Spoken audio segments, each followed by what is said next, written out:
Situasi terbaru Gabriel Martinelli di Arsenal. Martinelli dikabarkan ingin tetap bertahan meski ada sinyal dari klub bahwa dirinya bisa saja dilepas pada musim panas ini. Pemain asal Brazil itu akan memasuki tahun terakhir kontraknya musim depan dan bertekad membuktikan bahwa dirinya masih bisa menjadi sosok penting dalam skuad asuhan Mikel Arteta. Ambisi besar untuk membungkam keraguan semua orang. Nah, jadi ini adalah tahun terakhir dalam kontraknya Gabriel Martinelli, di mana respon dari Arsenal saya sendiri memberikan sinyal bahwa Arsenal bisa saja melepaskan Gabriel Martinelli, artinya tidak diperpanjang oleh Arsenal, tetapi dari Martinelli-nya sendiri dia ingin bertahan di Arsenal. Nah, gimana menurut kalian guys? Tapi ngomong-ngomong soal Arsenalnya, apa cuma gue doang atau kalian juga memikirkan hal yang sama? Kenapa setiap pemain yang bergabung misal ke Manchester City ya, pemain antah barantah pun ketika gabung ke Manchester City itu seakan-akan wah ini pemain jago dari mana nih, sama seperti kayak Marmus, sama seperti kayak Cherki, Doku, Semenyo gitu kan. Ketika gabung ke City itu auranya jadi kayak seakan-akan ini pemain jago, ini pemain hebat gitu kan. Padahal sebelumnya kita nggak tahu mereka berada di klub mana gitu kan. Tapi kalau untuk Arsenal sendiri ya, misal ada pemain hebat dari Sporting Lisbon ya, ujuk-ujuk datang ke Arsenal gitu kan. Nah, respon gue pribadi, wah ini pemain tarkam dari mana gitu kan. Jadi kayak seakan-akan pemain hebat yang gabung ke Arsenal itu aura hebatnya jadi ketutup ya. Jadi makanya ini menarik banget karena kalau Gabriel Martinelli ini cabut, nah yang akan menggantikannya ini siapa? Sedangkan kalau POV gue sendiri ya, pemain-pemain yang bintang gitu kan, itu agak susah sih masuk ke Arsenal ya. Kecuali kalau pemain-pemain yang antah baranta atau belum dikenal sebelumnya, ini mungkin baru bisa masuk ke atau join ke Arsenal. Seperti yang kita tahu, culture atau budaya dari Arsenal sendiri ya, di mana pemain Chelsea yang udah habis masa prime itu gabung ke Arsenal, sedangkan pemain Arsenal yang lagi gacor-gacornya itu justru direkrut sama klub lain, seperti misal Cesc Fabregas lah dulu gitu kan, ketika lagi gacor di Arsenal akhirnya pindah ke Chelsea, dapat tropinya di Chelsea, pindah ke Barca dulu apa segala macem. Sama dengan Van Persie, pindah dari ketika lagi hebat-hebatnya di Arsenal pindah ke Manchester United dan dapetin trofi gitu kan. Sama kalau kalian ingat dulu ada Samir Nasri, itu kan lagi jago-jagonya lah ya di Arsenal, diangkut sama Manchester City dan akhirnya dapetin trofi di Manchester City. Jadi ibaratnya Arsenal ini cuman tempat untuk pemain bisa berkembang ya, bukan untuk bersinar. Nah, gimana menurut kalian? Apalagi kalau The Gunner yang nonton, coba gue pengen tahu POV dari The Gunner sendiri seperti apa tentang perekrutan pemain di Arsenal, dan juga apakah bisa Arsenal ini menciptakan bintang gitu kan. Coba tulis opini kalian di kolom komentar. Drama masa depan Garnacho. Masa depan Alessandro Garnacho di Chelsea mulai dipenuhi tanda tanya besar. Pelatih Eduardo Coudet dikabarkan sudah melakukan pendekatan untuk membawanya ke River Plate dengan status pinjaman. Sejak didatangkan dari Manchester United dengan nilai sekitar 40 juta, performa Garnacho memang belum sepenuhnya konsisten. Ia sudah tampil dalam 20 laga di liga, namun sering keluar masuk starting line up. Ini Chelsea disebut terbuka untuk opsi peminjaman selama satu musim ke Argentina. Situasi ini tentu mulai memunculkan banyak sekali pertanyaan soal masa depan jangka panjangnya di klub. Nah, ini benar-benar setelah El Tantrum ini ya. Jadi harapan besar publik dari Stamford Bridge memboyong Garnacho dari Manchester United itu kan harapannya besar ya, karena Garnacho juga kan termasuk pemain muda dan diharapkan bisa bersinar di Chelsea. Tetapi ketika pindah ke Chelsea, Garnacho bahkan tidak bisa menembus starting line up ya, dan cenderung menjadi pemain cadangan yang dimainkan di menit-menit babak kedua, sehingga untuk performanya sendiri patut dipertanyakan, apalagi setelah terakhir ada drama-drama dari Garnacho sendiri yang menghapus postingan Instagramnya yang segala sesuatu yang berbau Chelsea, segala sesuatu yang berwarna biru itu dihapus-hapus dari akun media sosialnya. Dan mungkin ini juga kan yang memicu konflik di dalam internalnya sendiri ya, sehingga akhirnya untuk masa depannya Garnacho sendiri agak susah kalau masih ingin bermain di Chelsea. Nah, lalu ada tawaran dari River Plate ya. Ini sang pelatihnya sendiri Eduardo Coudet sudah mengkonfirmasi bahwa River Plate mengajukan ketertarikannya, tetapi dalam status pinjaman, bukan untuk dibeli ya, bukan untuk ditransfer. Nah, ini sangat disayangkan banget ya, jika sampai Garnacho itu terlempar kembali ke Liga Argentina. Ini sangat membuang-buang waktu. Seharusnya di usianya Garnacho yang sekarang itu kan dia harusnya sedang ada di top performanya ya sebagai pemain muda. Tetapi kalau sampai transit lagi ke Liga Argentina, mungkin udah susah banget untuk kembali ke top 5 Liga Eropa, apalagi IPL ya. Paling jangan-jangan mentok-mentok nanti setelah di River Plate ini ya paling main di Serie A gitu kan. Ibaratnya Garnacho itu sudah layu sebelum berkembang ya. Tapi gimana nih menurut kalian? Apakah Garnacho itu masih bisa comeback ya, masih bisa kembali bersinar lagi meskipun ya selama karirnya ya belum pernah bersinar sama sekali ya. Ini cuman jadi pemain mediocre yang dibesar-besarkan karena memang dia pemain timnas Argentina kan. Privilege Garnacho itu kan ya karena main di timnas Argentina yang ada abang Messi-nya gitu kan. Selain itu kan ya nggak ada yang spesial dari Garnacho. Tapi gimana nih menurut teman-teman? Apakah masih ada secerca harapan untuk Garnacho atau memang udah say goodbye ke top 5 Liga Eropa? Coba tulis opini kalian di kolom komentar. Kabar baik untuk para pendukung fans King Manchester United.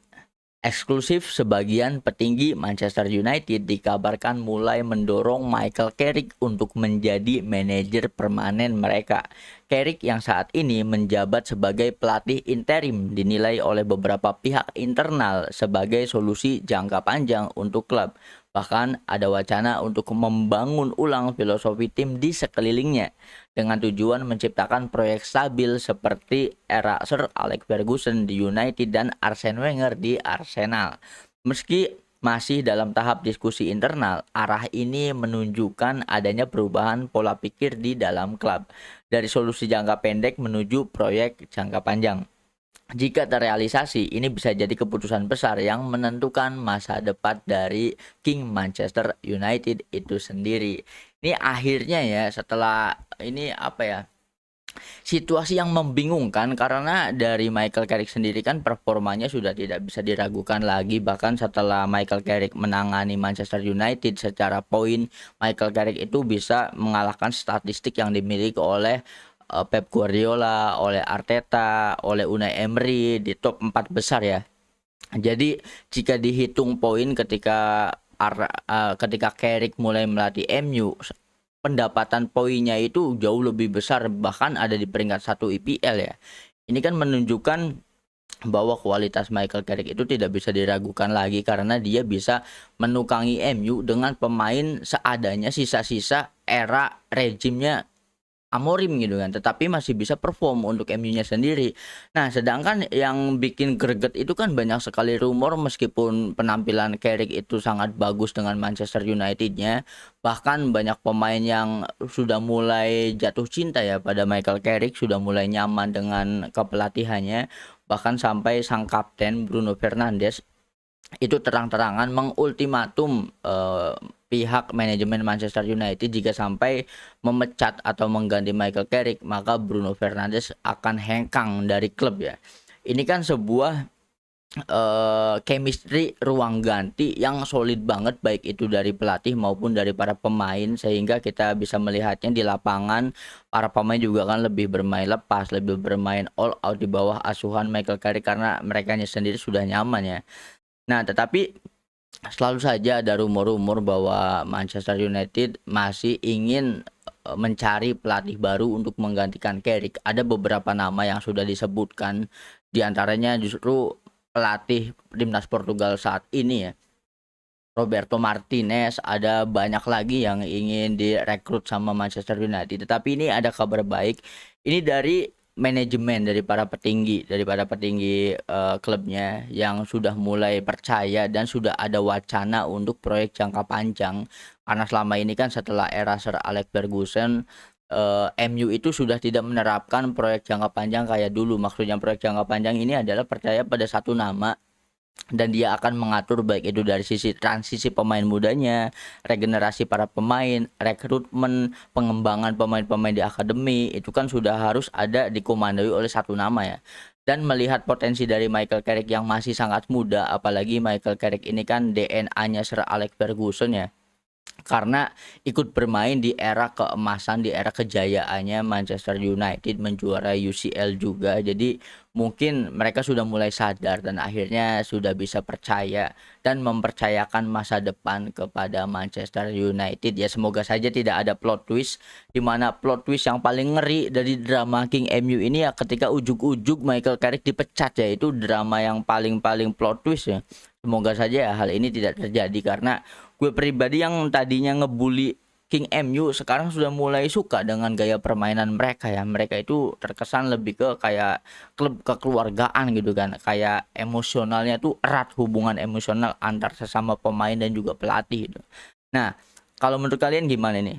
Apakah lebih baik Manchester United itu percaya pada Michael Carrick atau memilih pelatih yang sudah memiliki jam terbang dan juga pengalaman di Liga Eropa? Gimana menurut kalian? Drop opini kalian di kolom komentar. Perbandingan harga yang bikin geleng-geleng kepala. Mateus Cunha didatangkan dengan biaya 57,5 juta pounds, lebih murah dibandingkan Florian Wirtz. Bryan Mbeumo bahkan selisihnya mencapai 45 juta pounds, lebih rendah. Sementara Benjamin Sesko juga terpaut sekitar 46 juta pounds, lebih murah. Tapi anehnya narasi di media terasa berbeda. Tidak ada tekanan berlebihan, tidak ada sorotan soal harga, seolah semua itu bukan masalah yang besar. Mungkin karena bukan pemain Manchester United, jadi ekspektasi dan tekanan harga transfer mendadak terasa lebih ringan. Nah, ini adalah berita yang menyikapi, ada berita yang menyoroti celah yang menarik ya. Ini perbandingan harga di antara Florian Wirtz dibandingkan dengan trio MSC ya. MSC itu M-nya Mbeumo, S-nya Sesko, C-nya Cunha ya kan. Jadi ada hal yang mengejutkan bahwa harga Florian Wirtz ini terbilang sangat mahal, apalagi jika dibandingkan dengan trio MSC itu kan harganya udah hampir setengahnya lebih mahal Florian Wirtz seorang diri ya, dibandingkan masing-masing dari tiga trio MSC ini. Tetapi yang menariknya adalah tidak ada pressure atau tekanan yang terlampau tinggi untuk Florian Wirtz. Jadi kayak ekspektasi kepada Florian Wirtz yang meskipun performa di 20 pertandingan pertama, di pertandingan-pertandingan awal di season pertamanya dengan Liverpool itu kan performanya jauh dari ekspektasi ya. Jauh dari harapan semua orang untuk pemain semahal Florian Wirtz, mengingat performa terakhirnya di Leverkusen kan sangat gila banget ya. Tetapi seakan hujatannya itu tidak sebesar ketika pemain-pemain membela Manchester United gitu ya. Kayak ibaratnya untuk Mbeumo, Cesko dan juga Cunha sendiri kalau ngeflop dalam satu pertandingan aja itu kan udah dibulinya, udah FYP headnya itu kan berminggu-minggu gitu kan. Tetapi kalau untuk Florian Wirtz sendiri lebih cenderung ke antang-antang aja. Tapi kalau menurut gue mah itu karena mungkin dari perspektif fansnya ya. Mungkin dari fans Liverpool itu tidak terlalu toksik, beda dengan fans King Manchester United ya yang terlalu terlalu berisik lah, baik itu mengkritik klubnya sendiri maupun mengkritik manajemennya ya. Tetapi ini ada hal yang menarik, bisa kita katakan ini adalah sebuah perbandingan satu orang Florian Wirtz dibandingkan dengan Sesko, Mbeumo dan juga Cunha sekaligus. Nah, semoga saja keempat pemain ini masih bertahan di klubnya masing-masing sehingga bisa berkompetisi lagi di IPL musim depan, karena gue sendiri sudah mulai senang sama gaya permainannya Manchester United dan gue berharap Liverpool itu, apalagi rumornya akan dilatih sama Xabi Alonso ya. Gue berharap Liverpool itu bisa kembali menjadi kandidat juara IPL maupun UCL sama seperti eranya Jurgen Klopp, karena di eranya Arne Slot yang sekarang Liverpool itu daya saingnya udah mulai berkurang gitu ya. Ya semoga saja dua-duanya bangkit lah ya antara Liverpool dan juga Manchester United, karena seperti yang kita tahu MU dan juga Liverpool adalah pemegang trofi IPL terbanyak sepanjang sejarahnya ya.